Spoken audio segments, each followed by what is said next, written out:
তো ভাইয়া কি অবস্থা তোমাদের? আশা করি সবাই ভালোই আছো। তোমাদের ঢাবি ভর্তি পরীক্ষা, ক্ষয় ইউনিটের ভর্তি পরীক্ষার কথা বলতেছি। ঢাবি ক্ষয় ইউনিটের ভর্তি পরীক্ষা কত তারিখ? 25 জানুয়ারি না? তো 25 জানুয়ারি তোমাদের ঢাবি ক্ষয় ইউনিটের ভর্তি পরীক্ষা। আজকে কয় তারিখ? আজকে 21 জানুয়ারি, ঠিক আছে? তো আজকের দিন তো চলেই গেল। তো তুমি যদি হিসাব করো তোমার হাতে মাত্র 3 দিন টাইম আছে না?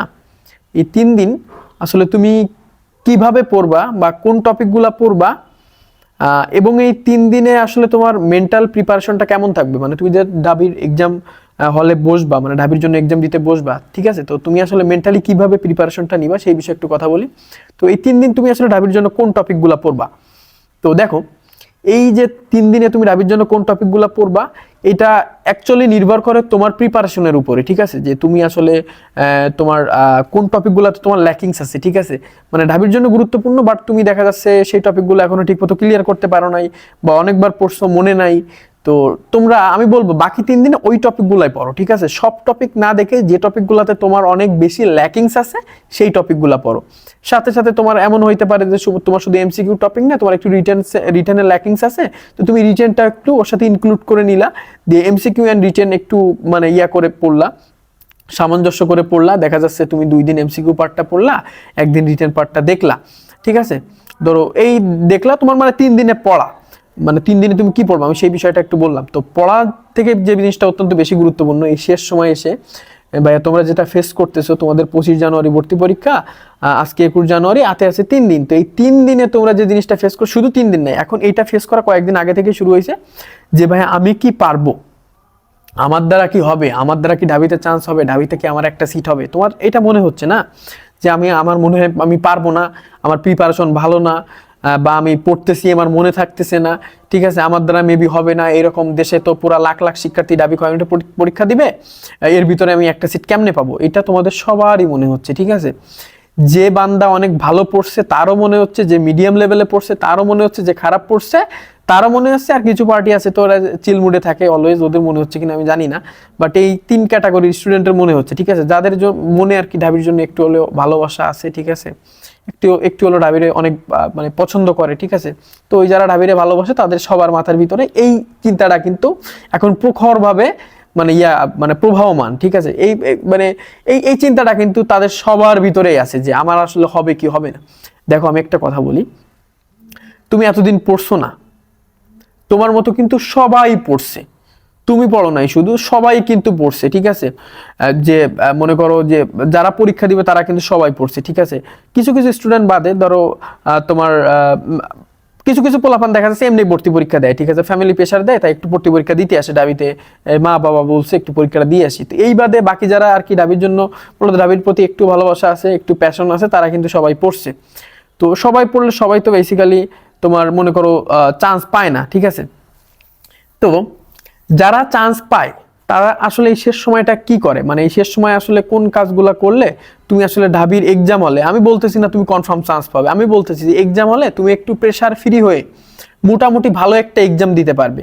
আর এক্সামে ভালো করার জন্য প্রেশার ফ্রি হয়ে এক্সাম দেওয়াটা যে কতটা গুরুত্বপূর্ণ তুমি চিন্তাও করতে পারবে না। আমি আবার বলতেছি, এক্সাম হলে তুমি যে একটা ভালো একটা পারফরমেন্স করবা, এইটা করার জন্য তোমাকে first of all pressure free হতে হবে। তুমি যদি প্রেশার ফ্রি না হও, তুমি এক্সামে মাস্ট খুব ভালো কোনো কিছু একটা করতে পারবে না। তো তোমাদের ভিতরে অনেকে এমন আছে যারা চিন্তা করতেছে আমার ঢাবিতে চান্স পাওয়াই লাগবে, ঠিক আছে, আমার মানে যাই আসুক আমার ঢাবিতে চান্স পাওয়াই লাগবে, ঠিক আছে, আমার ফার্স্ট প্রায়োরিটি ঢাবি, আমার ঢাবিতে চান্স পাওয়াই লাগবে। মানে এই জিনিসটা যারা চিন্তা করতেছো না, প্রথম মারাটা খাবা তোমরা, ঠিক আছে? তোমরা প্রথম মারাটা খাবা। তোমরা কি করছো, যে আমার ঢাবিতে চান্স পাওয়াই লাগবে, এই জিনিসটা ভেবে তুমি অলরেডি প্রেশারের ভিতরে ঢুকে যাচ্ছ, তুমি এখন থেকে অলরেডি প্রেশারের ভিতরে আসো। আর তোমার এই ঢাবিতে আমার চান্স পাওয়া লাগবে, এই প্রেশারটা এখন যে মানে যেরকম আছে, তুমি যখন এক্সাম হলে ঢুকবা, তোমার কাছে যখন এক্সামের পেপার আসবে, এক্সামের পেপার আসার সাথে তোমার এই প্রেশারটা বেড়ে আরো 100 গুণ হয়ে যাবে, ঠিক আছে? মানে তখন তুমি ঢাবি ছাড়া কিছু চিন্তা করতে পারবা না, তখন তুমি এটা চিন্তা করতে পারবা না, কিন্তু এক্সামে মানে প্রশ্নটা দেখবা, ঠিক আছে, দেখে ধরো তুমি 2-3টা প্রশ্ন দেখছো, প্রথমে সহজ হয়েছে, ঠিক আছে, কিন্তু তুমি যখন পরে আরেকটা প্রশ্ন দেখলে একটু কঠিন হয়েছে, তোমার ওই সময় মনে মানে লাগা শুরু করবে, যে তোমার ভিতরে মানে কনফিডেন্সের একটু ল্যাকিংস হওয়া শুরু করবে, ঠিক আছে, যে আসলে কি আমার হবে, আমি এতগুলো পারলাম এইটা পারতেছি না। মানে তুমি আসলে এক্সাম হলের অনুভূতিটা আমি কেমনে তোমাদের সাথে শেয়ার করব, আমি আমার এক্সাম হলের অনুভূতিটা একটু শেয়ার করি, যেহেতু তোমরা পরীক্ষা দিবা। তো আমি তোমাদের বললাম না যে তোমরা আসলে অ্যাকচুয়ালি কি করো, যে এখন থেকে এই পরিমাণ চিন্তা করো না আমার ঢাবিতে চান্স পাওয়াই লাগবে। তো আমি ওই বান্দাই ছিলাম, ঠিক আছে, আমারও মনের ভিতরে এটা ছিল আমার ঢাবিতে চান্স পাওয়াই লাগবে। তো আমি মারা খাওয়া পাবলিক, মারা খাইতে খাইতে কিভাবে বাঁচছি তোমার একটু বলি। তো আমি আমারও এরকম একটা ইন্টেনশন ছিল যে আমার ঢাবিতে চান্স পাওয়াই লাগবে, তাই তো। তো ঢাবিতে চান্স পাওয়া লাগবে এটা মাথার ভিতরে অনেক আগে দিয়েই আছে। এক্সাম হলে আমি ঢুকছি, আমার এরকম প্রেশার কিন্তু আছে যে ঢাবিতে চান্স পাওয়াই লাগবে। এখন ঢাবিতে চান্স পাওয়াই লাগবে এই প্রেশার নিয়ে ঢুকে আমি প্রথম যে ভুলটা করছি, মানে আমার ভিতরে এমন মানে অনুভূতি হচ্ছে তোমার আমি বুঝাইতে পারবো না, যে আসলে আমার হাত মাত কাঁপতিছে। আমি ঢাবির এক্সাম হলের কথা বলি, আমি খুলনা বিশ্ববিদ্যালয়ের ভর্তি পরীক্ষাটা দিছিলাম, ঢাবির ভর্তি পরীক্ষা। তো আমি যখন তোমার আমার ওয়েমারটা দিল, আমি পূরণ করতে প্রথমে তোমার একটা ভুল করে ফেলি। আমার ওইখানে মনে হয় রেজিস্ট্রেশন নাম্বারটা আমার ভুল হয়েছিল।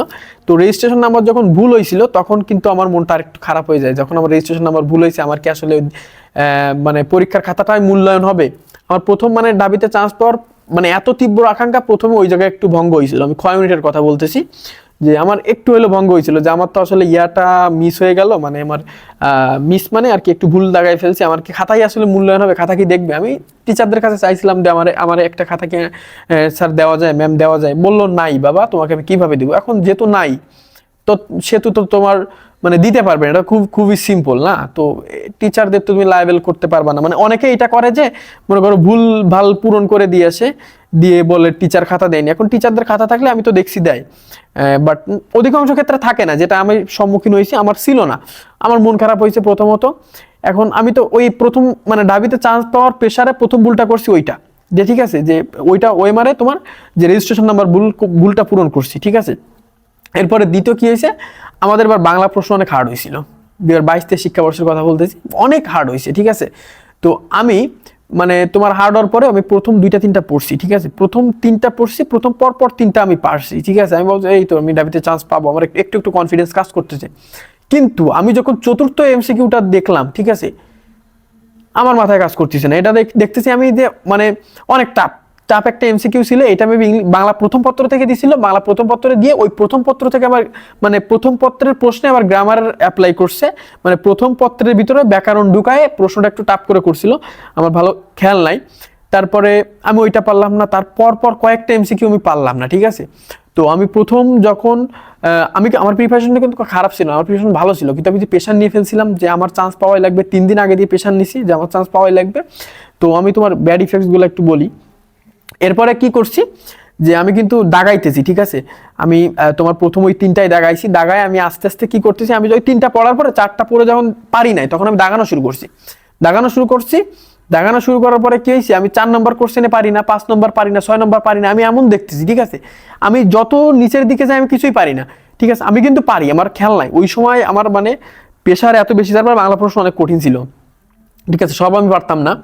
তো আমি পুরো 15টা বাংলা প্রশ্নের ভিতরে আমি প্রেশারের কারণে আমি বাংলা প্রশ্ন দাগাইছি প্রথম 4টা, ঠিক আছে। কিন্তু আমি পারি, আমি বলতেছি আমি পারি, আমি এখনো বলতেছি আমি কিন্তু পারতাম, আর আমি পারছিলাম। আমি তোমার কেমনে বলি দাও, আমি 15টা এমসিকিউ, আমি প্রথম 10 মিনিট চলে গিয়েছিল, 15টা এমসিকিউ একবার পড়ে 4টা দাগাইছি। আমি প্রথম 10 মিনিটে মাত্র 4টা এমসিকিউ দাগাইছি, ঠিক আছে, বাংলায়। এবার দাগায় ঠাগায় আমার তো অবস্থা খুবই খারাপ। আমি তো ভাবতেছি আমার তো চান্স, আমার তো বাংলাই পাস হবে না, ঠিক আছে। আমি কেমনে কি করব, ঠিক আছে, কেমনে কি করবো, আমার তো বাংলাই পাস হবে না, আমার তো এবার মাথা টাথা পুরা হ্যাং, ঠিক আছে। আর আমি কি করছি, আমি মনে করো 5টা মিনিট মানে আমার মনে করো আমার কান্না আসতেছে এক প্রকার, ঠিক আছে, আমার পুরা মাথা টাথা পুরা হ্যাং। আমি বললাম না, আমি 5 মিনিট একদম ঠান্ডায় বসে আছি, ঠিক আছে। তখন ওই 5 মিনিট বসে বসে ভাবছি না আমার ডাবিতে চান্স পাওয়া লাগবে না, ডাবিতে 5টা আগে করি, ঠিক আছে। আমি তখন ভাবলাম যে আসলে আমার দ্বারা তো হবে না, বাংলায় ফেল করতেছি, বাংলায় এই অবস্থা। প্রশ্ন কিন্তু সহজ, আমি পারি, কিন্তু আমি পেশার মানুষে কই লয়ে যায় একটু দেও, ঠিক আছে। পেশার মানুষে কই লয়ে যায় ভাই, কই লয়ে যাবে এক পেশার, তুমি চিন্তা করতে পারবা না। তো আমি যখন পেশারটা একটু ফ্রি হলো, প্রেশার কিন্তু একটু ফ্রি হয়েছে, ঠিক আছে। আমি বলছি যে ঠিক আছে আমি পাস করব, পাস করার মতো আমি একটু পরীক্ষা দিই। আমি যখন ঠিক প্রেশার ফ্রি হয়েছে, আমার কিন্তু টাইম চলে গেছে, আমার প্রায় ওই ভাবতে অ্যারাউন্ড 20 মিনিট চলে গেছে, 45 মিনিট টাইম, 5 মিনিট খাতা পূরণে গেছে, আর ছিল 40 মিনিট। তার ভিতরে বাংলা 15টা এমসিকিউর ভিতরে 4টা এমসিকিউ পূরণ করতে করতে প্রায় 20 মিনিট একটু কম ছিল আর কি, মানে টোটাল বাংলা দাগাইতে আমার 20 মিনিট লাগছিল, 20 মিনিট মতো তোমার হয়ে গেছে। তারপরে কি করছি, তারপরে আমি পর ওই 15টার ভিতরে আমি আর তোমার 4টা দাগাইছিলাম, পরে আর আমি 6টা দাগাইছি, ঠিক আছে। 6টা দাগাইছেন কনফিডেন্সের সাথে আমি দাগাইছি যে আমি পারবো। অ্যান্ড আমার 10টার ভিতরে 9টা হয়েছিল, বাংলায় 9টা হয়েছিল, আর বাকিগুলো অনেক কঠিন ছিল, আমি দাগাইনি, ঠিক আছে, আমার যেহেতু টাইম ছিল না। তারপর ইংলিশ দেখালাম, জিকে দেখালাম, ইংলিশও মোটামুটি হলো, আমি একবারের বেশি টাইম পাই না দ্বিতীয়বার দেওয়ার। তো আমি একবারে যতগুলো পারছিলাম, আমার মনে হয় টোটাল 45টা এমসিকিউ দাগাইছিলাম, এর ভিতরে আমার 45টার ভিতরে 41টা এমসিকিউ হয়েছিল, ঠিক আছে। আমি টাইমই পাইনি, আমি অত সময় আমার ছিল না, তো 41টা হয়েছিল। তো ওইখানে আমি 40 মার্ক পাইছিলাম এমসিকিউতে, আর রিটেনে পাইছিলাম তোমার 31, টোটাল 71 ছিল। আমি বি ইউনিটে 38তম হয়েছিলাম আর কি, আর যদি আমি 38তম হয়েছিলাম। তো ব্যাপার ওইটা না, ব্যাপার হচ্ছে এই যে আমি তোমার এইটুকু বুঝাইলাম যে প্রেশার একটা মানুষে কই নিয়ে যাইতে পারে। একটা স্টুডেন্টের পরীক্ষা খারাপ হওয়ার জন্য ওই স্টুডেন্টের প্রেশার নেওয়াটাই যথেষ্ট, ঠিক আছে, যেটা আমি ফেস করছি। আমার কপাল ভালো, আমার হয়ে গেছে, ঠিক আছে, আমার কপাল ভালো, আমার হয়ে গেছে, ঠিক আছে। আমি সবগুলো ইউনিটেই পরে আবার পরীক্ষাতে সবগুলো ইউনিটে চান্স পাইছি ঢাবিতে। তো আমার কপাল ভালো, আমার বি ইউনিটে হয়ে গেছে, ঠিক আছে। আমার অবশ্য হয়েছে সবগুলো ইউনিট, আমি ওইটা বলতেছি না। আমার কপাল ভালো, আমার কিন্তু হয়েছে। এখন তোমার কপাল কি হবে, তুমি যদি প্রেশার নিয়ে, মানে আমি কেমনে হ্যান্ডেল করে ফেলছি, সৃষ্টিকর্তার বিশেষ মানে মানে কৃপায় আমি বলবো যে আমি হ্যান্ডেল করতে পারছি। এখন তুমি পারবা কি না পারবা, এটা একটা ব্যাপার আছে কিন্তু, ঠিক আছে। তো এইরকম প্রেশার নিও না, মানে এখন থেকে 3-4 দিন আগে দিয়ে মানে চিন্তা করিও না যে আমার ঢাবিতে চান্স পাওয়াই লাগবে। এই যে এত বেশি প্রেশার যদি নাও, ঠিকই আমার মতো একটা এরকম তোমার খুবই একটা মানে স্ক্যাটার সিচুয়েশনে তোমার পড়া লাগবে, ঠিক আছে, ছিন্ন বিচ্ছিন্ন হয়ে যাওয়া সিচুয়েশন, মানে এইখানে মাথায় কাজ করবে না, তোমার কান্না আসবে, তুমি কি করবা বুঝতে পারবা না। তুমি যখন এক্সাম হলে ঢুকবে, এত প্রেশার আসলে, মানে তুমি যদি একদম যে চাও আমার ঢাবিতে চান্স পাওয়াই লাগবে, মানে তুই বিশ্বাস করে এই যে প্রেশারটা, ঠিক আছে, এই প্রেশার অনেকেই হ্যান্ডেল করতে পারে না। আমি তাদের কথা বলতেছি, অনেকেই পারে হ্যান্ডেল করতে, তাদের তো বাহবা দিই, আমিও বাহবা দিই, আমার স্টুডেন্ট হোক, যেই হোক, জুনিয়র হোক, আমি তো তাদের বাহবা দিই। বাট এই প্রেশারটা সবাই হ্যান্ডেল করতে পারে না, অধিকাংশই তো হ্যান্ডেল করতে পারে না। তো এই প্রেশারটা এখন নিও না তুমি, ঠিক আছে, তুমি পড়ছো না, তোমার ডাবির প্রতি প্যাশন আছে, ঠিক আছে, মনে মনে রাখো যে হ্যাঁ আমি যা পড়ছি আমার ডাবিতে চান্স হয়ে যাবে, এই পর্যন্তই থাকো, আমার ডাবিতে চান্স পাওয়া লাগবে, এই জিনিসটা চিন্তা করিও না যে আমার ডাবিতে চান্স পাওয়াই লাগবে, এই জিনিসটা চিন্তা করিও না। তাইলে দেখবে এক্সাম হলে এমন একটা প্রেশারের সম্মুখীন হবা তুমি চিন্তা করতে পারবা না, ঠিক আছে। তো এই বাকি 3 দিন তোমার যে ল্যাকিংসগুলো, টপিকের ল্যাকিংস আছে, ওই টপিকগুলো একটু ভালো করে পড়ো, সমস্যা নেই, ওই টপিকগুলো ভালো করে পড়ো। আর এমনি চিন্তা করো যে আমি যা পড়ছি মোটামুটি ভালো পড়ছি, আমার কপালে থাকলে আমি এমনি চান্স পাবো, এই জিনিসটা চিন্তা করো, ঠিক আছে। এই শেষ সময় একটু লিবারেলি চিন্তা করো, মানে এতটা রিজিডিটির সাথে চিন্তা করিও না আমার ডাবিতে চান্স পাওয়া লাগবে, ঠিক আছে, আমি এত পড়ছি আমি ডাবিতে চান্স পাবো, এত আমিও পড়ছিলাম, ঠিক আছে, এত আমিও পড়ছিলাম, সবাই এতই পড়ে, অধিকাংশ বলবেন এতই পড়ে, ঠিক আছে। এক্সাম হলের তোমার শোনো, আমি তোমারে বলি, তোমার তুমি কি পড়লা, কি বুঝলা, কি শিখলা, আর এক্সাম হলে কি অ্যাপ্লাই করলা, এই দুইটার ভিতরে পার্থক্য আছে। মানে এক্সাম হলে তুমি যদি কম পড়ে এক্সাম হলে ভালো পারফরমেন্স করতে পারো, তুমি দিন শেষে বিজয়ী। বাট তুমি অনেক পড়ছো কিন্তু এক্সাম হলে পারফরমেন্স করতে পারো না, তোমার অনেক পড়ার কোনো দাম নাই।